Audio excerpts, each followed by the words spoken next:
বাংলাদেশে সকল সরকারি চাকরিজীবীদের জন্য একটি চরম দুঃসংবাদ দিল সরকার। এই সংক্রান্ত বিভিন্ন রকম পত্রপত্রিকাগুলো বিভিন্ন রকম প্রতিবেদন প্রকাশ করে, আপনারা স্ক্রিনে যেটা দেখতে পাচ্ছেন।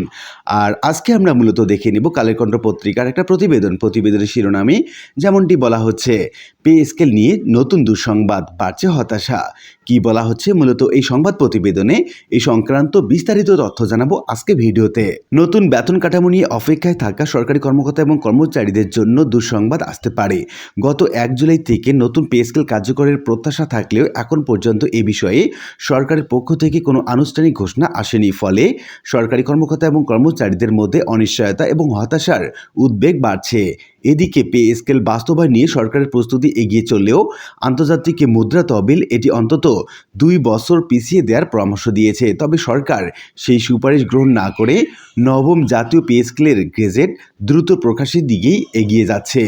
অর্থ এবং পরিকল্পনা মন্ত্রী আমির খসরু মাহমুদ চৌধুরী জানিয়েছেন, নতুন বেতন কাঠামোর কাজ এখন চূড়ান্ত পর্যায়ে। মন্ত্রিসভার অনুমোদন মিললেই প্রজ্ঞাপন জারি করা হবে।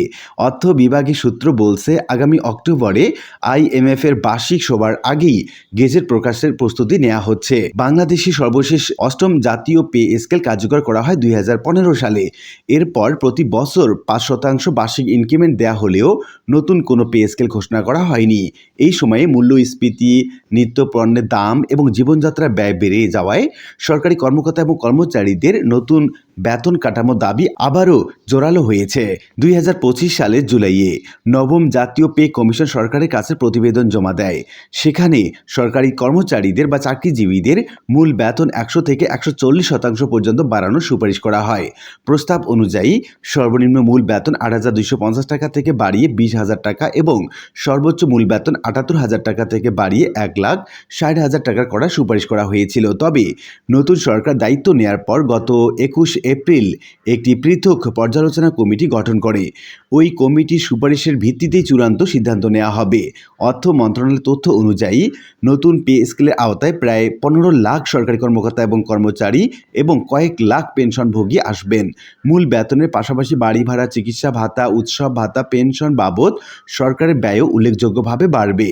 অর্থনীতিবিদদের ধারণা, নতুন পে স্কেল কার্যকর করা হলে সরকারের অতিরিক্ত বার্ষিক ব্যয় প্রায় 82,000 কোটি টাকা পর্যন্ত বাড়তে পারে। এই কারণে IMF অন্তত 2 বছর পিছিয়ে দেওয়ার পরামর্শ দিয়েছে।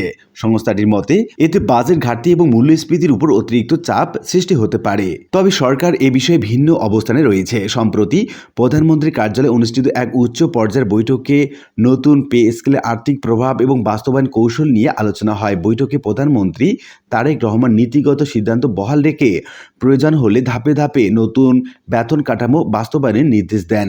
অর্থমন্ত্রী আমির খসরু মাহমুদ চৌধুরীও বলেছেন, নতুন পে স্কেলের সঙ্গে IMF এর ঋণের কোনো সম্পর্ক নেই। তার ভাষ্য, মন্ত্রিসভার অনুমোদন মিললেই প্রজ্ঞাপন জারিতে বেশি সময় লাগবে না। তো উল্লিখিত বিভিন্ন আলোচনা থেকে আমরা এটুকু বলতে পারি যে 1 জুলাই থেকে নতুন পে স্কেল কার্যকর হওয়ার কথা থাকলেও এখন পর্যন্ত এর প্রজ্ঞাপন জারি করা হয়নি। আর এটি সরকারি কর্মকর্তা এবং কর্মচারীদের জন্য একটা দুঃসংবাদ। তবে আশার আলো এই যে সরকার IMF এর দেয়া 2 বছর পিছিয়ে দেওয়ার যে সিদ্ধান্ত বা সুপারিশ সেটা গ্রহণ করেনি এবং খুব শিগগিরই পে স্কেল বাস্তবায়ন হবে এমনটি জানা যাচ্ছে বিভিন্ন সূত্রে। আশা করি বিষয়টি বুঝতে পেরেছেন। আর আজকের ভিডিওটি এ পর্যন্তই। ভিডিওটি ভালো লাগলে লাইক কমেন্ট করতে ভুলবেন না। এরকম নিত্য নতুন ভিডিওর আপডেট পেতে চ্যানেলটি সাবস্ক্রাইব করে রাখুন। সবাই ভালো থাকবেন, দেখা হবে অন্য কোনো ভিডিওতে। ধন্যবাদ।